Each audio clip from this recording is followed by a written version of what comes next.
Good morning, Mark Scanlon here, Real Man Coaching, Win the Morning TV, episode 25. We're just going live. I'm just going to give Facebook a little bit of time to catch up.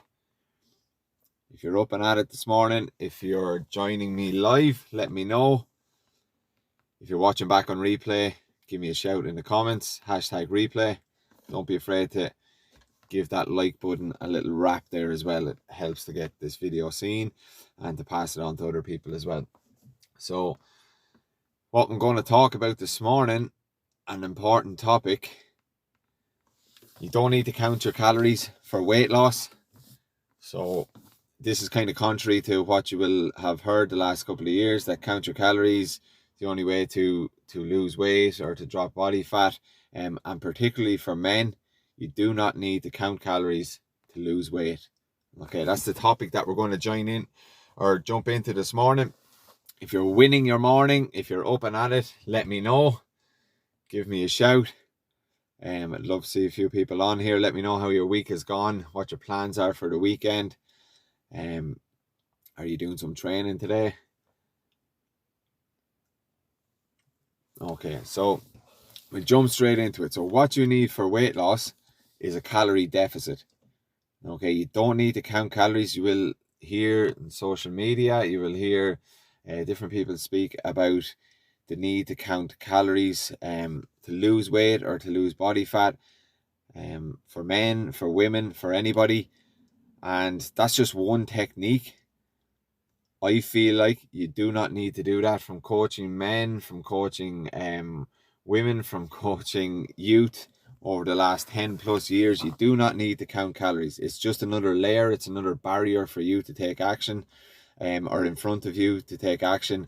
And it can compromise your results. It can compromise your motivation, and it's not sustainable in my opinion.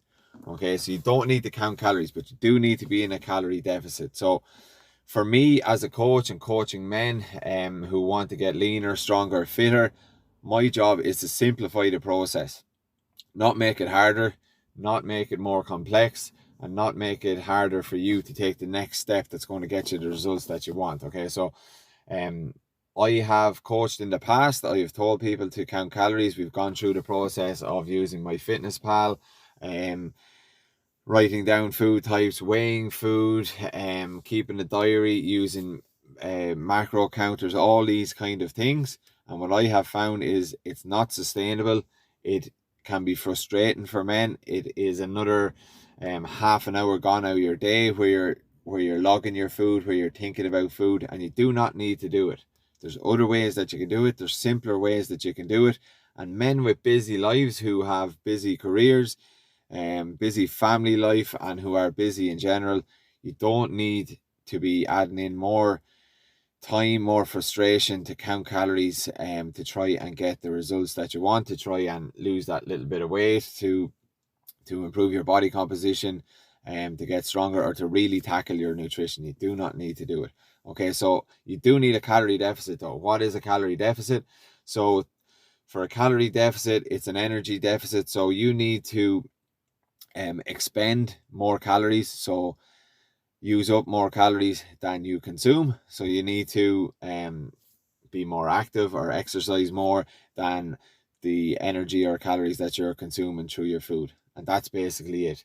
If your calories match the energy, if the calories in match the energy that you're putting out, then you'll maintain weight. If the calories coming in are more than what you're expending or the energy that you're putting out, then you're going to increase in weight and add on some weight. Okay, so that's what we're talking about. So to be in a deficit, you just need to expend more energy than you consume.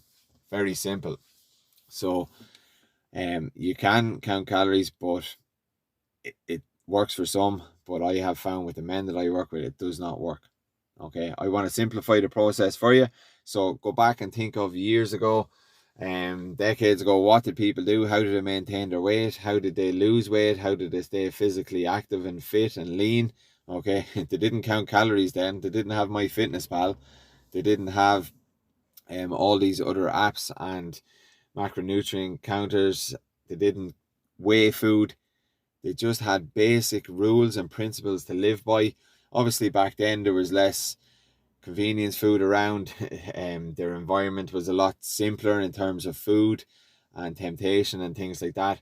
But those rules still apply today. You just need some strategy, you need some habits, and I'm going to go into those now in a minute. As men, we are simple human beings. I'm generalizing there, but generally from the lads that I coach on my Real Man Club coaching program, from coaching people in person over the last few years, from coaching athletes, we want the simplest step to get the results that we want, or the simplest steps that we need to get the results that we want. Okay, I feel like counting calories, putting that in as another thing that you need to do, can be frustrating for people.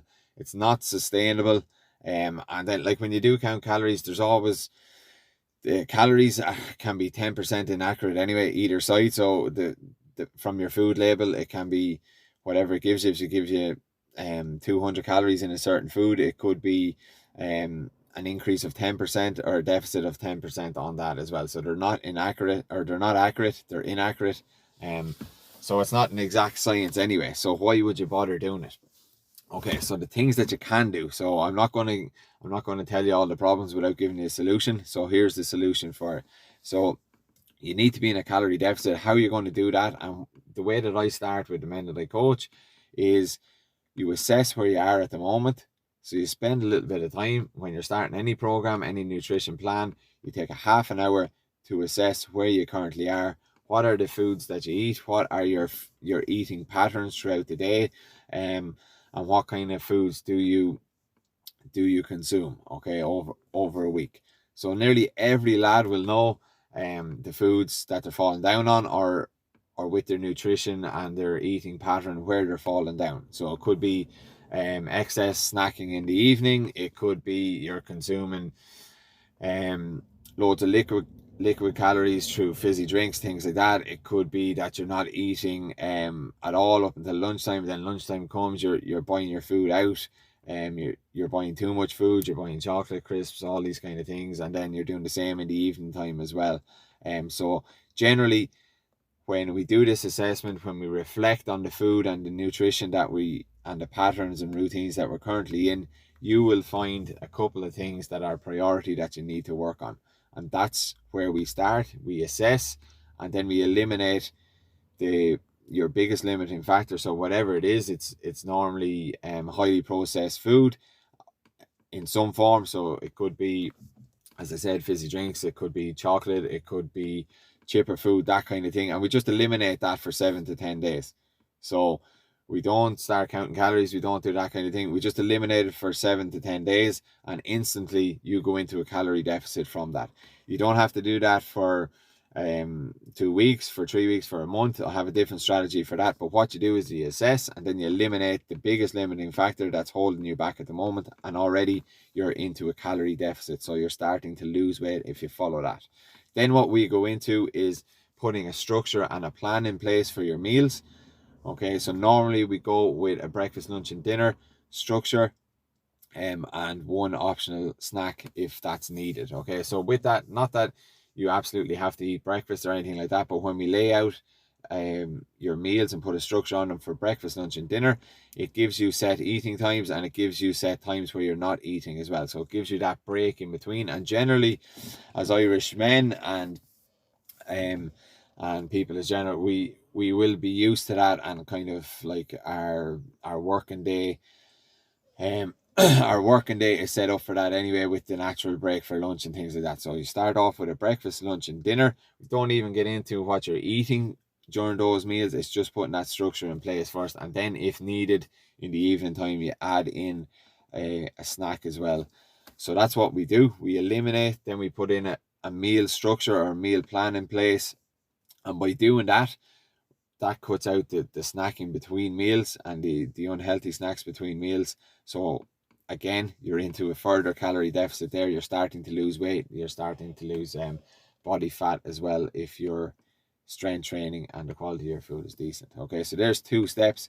And then what we do to make this sustainable over the longer term, so over a couple of months or however long you're on the plan, is that we plan in at least one indulgent food. So food that you enjoy or really enjoy, and that might be more of a processed food. we plan that in midweek so that your program is sustainable. And then if needed, we plan in another snack at the weekend as well. So it's not highly restrictive. It's not that you can't have those foods that are a little bit more unhealthy that you enjoy. It's not that, but we have to be strategic about it. We have to plan them in. If we're consuming them every day, if we're consuming them the whole time, then you're not going to get what you want out of your nutrition plan. You're not going to get that fat loss, that weight loss.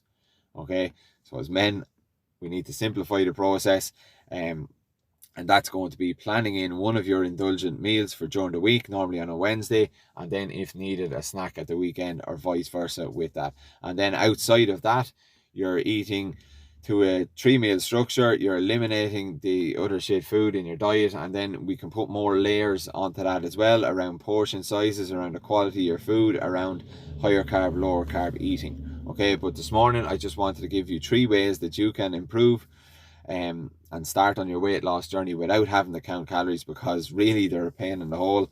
Having to do that, having to set extra time aside in the evening to count your calories to make sure that you're on your way to hitting your goals for your nutrition and your weight loss. Okay, we don't need that. We need to simplify the process. So just to run through it again: assess, eliminate the biggest limiting factor, put a 3-meal structure in place, and then plan in at least one indulgent food during the week to make the plan sustainable. When you start to nail those, then we layer on another habit, another strategy, and then you have a system, you have a routine for life there. So it's not, you don't have to go away onto your MyFitnessPal and start tracking your app. And I can guarantee from when I coach people anyway, when you are tracking your food, you'll forget some stuff and forget to put it in. You'll forget the coffee that you had, you'll forget the Diet Coke that you had, or you'll forget the bar of chocolate that you had, or you'll forget even a meal that you had, because the recall can be inaccurate on the calories as well. Okay, so yeah, that's it for this morning. Happy Friday. I hope you got something from that. As men, we do not need to count calories to lose weight. We can simplify it. We can make it easier. If you got something from this, if you have any more questions on it, please let me know. I want to simplify the process for men to get what they want out of their health, their fitness, their well-being, get stronger, leaner, fitter. So give me a shout on that. Again, if you're watched live, #live, #replay if you're watching it back, and then don't forget and don't be afraid to hit the like button on that as well. Okay, win the morning, win the day, get up and get at it. I hope you have a good weekend, and I'll chat to you soon.